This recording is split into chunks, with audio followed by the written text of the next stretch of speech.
Kiribati, helping men in public places. And until the time about galvanism, ladies and gentlemen, boys and girls, I feel double plus thrilled that I get to close out the 2020 season of the Cafe Gallery book reading series by being at an actual bar.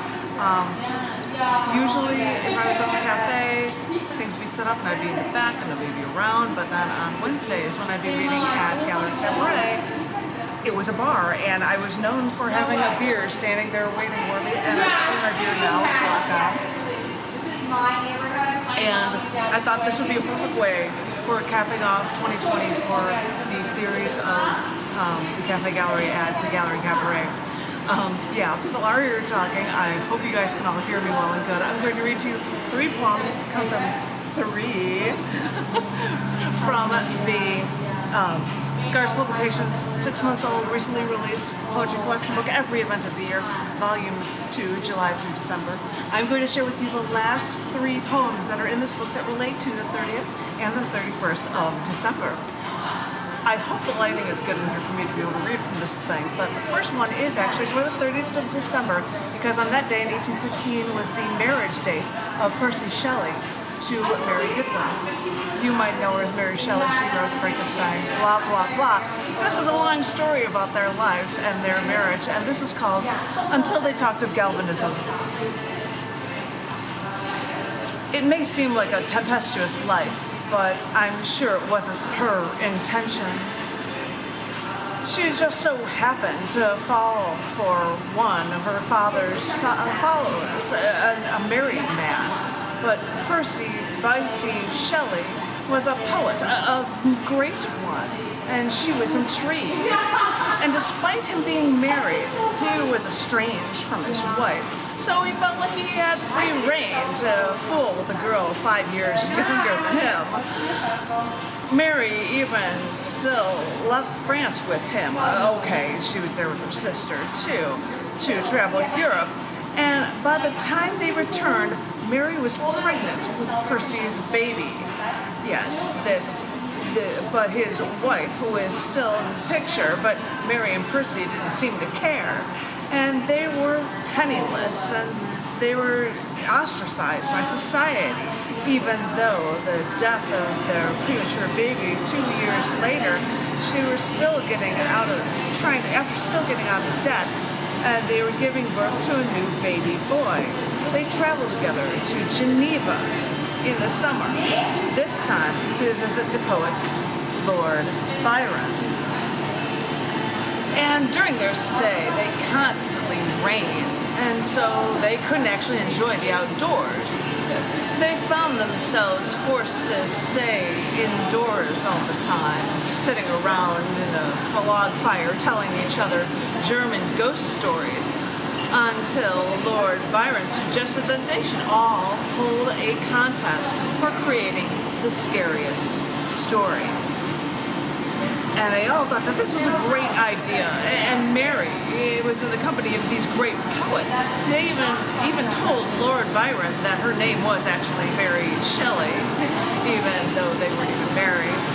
But she was mortified that she might not write something so good as her poets, her companions. And some of them would tell their stories, and really they were just poetic verse that wasn't really actually scary at all. And they kept asking Mary what her story was, and she would always say, "Oh, it's not ready yet."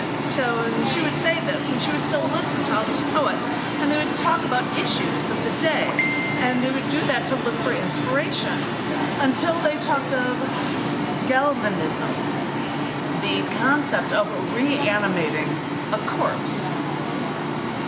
And that night, in a waking dream, she came up with a story, and then furtively wrote Frankenstein. Now, they loved this story, and shortly after their return, they discovered that Percy Shelley's wife, Harriet, committed suicide. But these dark times that actually led to their marriage, as well as the eventual release of the story of Frankenstein, the scientist, who lived to reanimate the dead. Because her mother died just after she was born, Mary Shelley was used to seeing death. So when it was suggested to her that she should write a scary story, she'd find a way to bring death back to life. Which is exactly what she did, and that just so blows my mind. If she's going to be hanging out with these poets to come up with this, I don't know. I don't know. Him over there is listening. I don't know what you thought of it, but I'm like, that's a cool story. As I said, I hope you guys can hear me because, you know, I think it's kind of loud here, but I've got two more that I'd like to share with you, and they're for the 31st. This first one, perfect for the New Year's Eve idea, is titled Helping Men in Public Places. So it was New Year's Eve, and we were standing on 42nd Street on the Avenue of the Americas.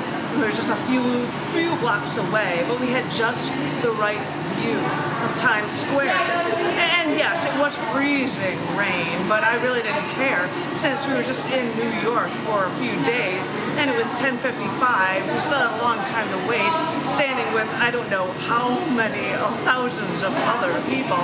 Some of us were still climbing up the light poles, all of us pushing forward into the street, despite the police officers on horseback rushing at us back toward the sidewalks. And our paper bag fell apart in the rain, so I let the glass water bottle fall to the curb. And our friend told us that he had to go real bad, you know, to the bathroom. And so I told him just to go right here into the street. I mean, like, no one's going to see him. But then he said he didn't want to piss on somebody's shoes. So he asked if I had a bottle, and so I picked up the water bottle from the curb, and when he finished his job, he closed up that bottle and put it back onto the sidewalk.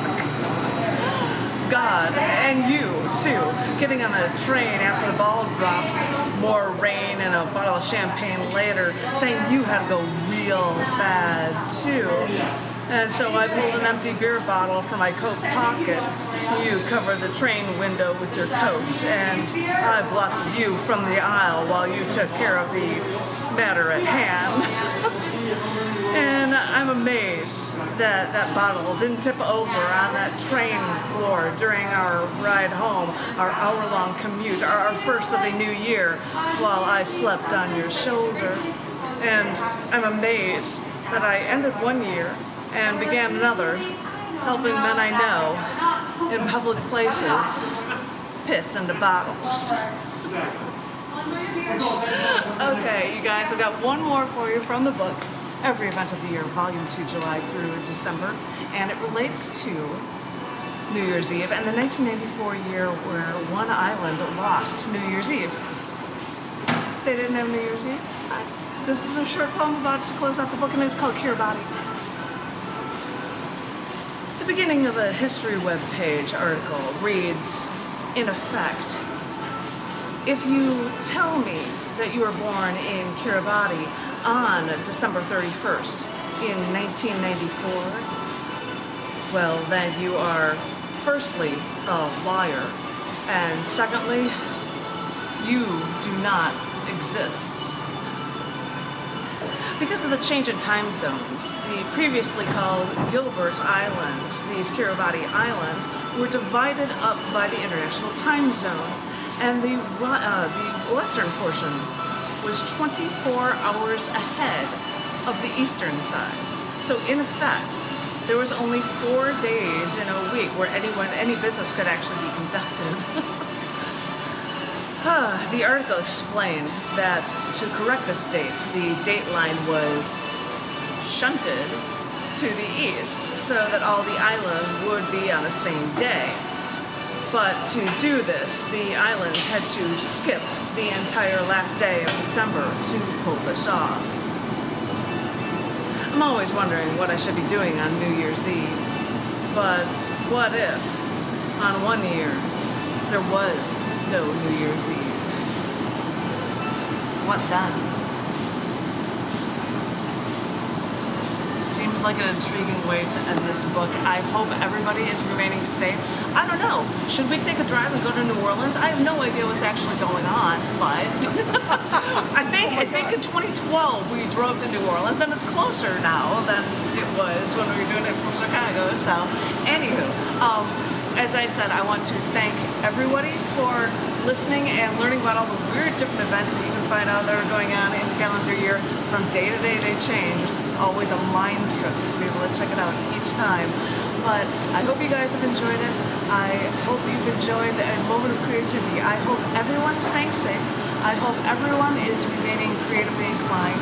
And as I would like to say to anybody who feels alone, know that it'll end. Know that you are loved. And know that things will get better. They really will. And we'll all be there for you, so you hang in there. You be good. And thank you. I'm Happy New Year.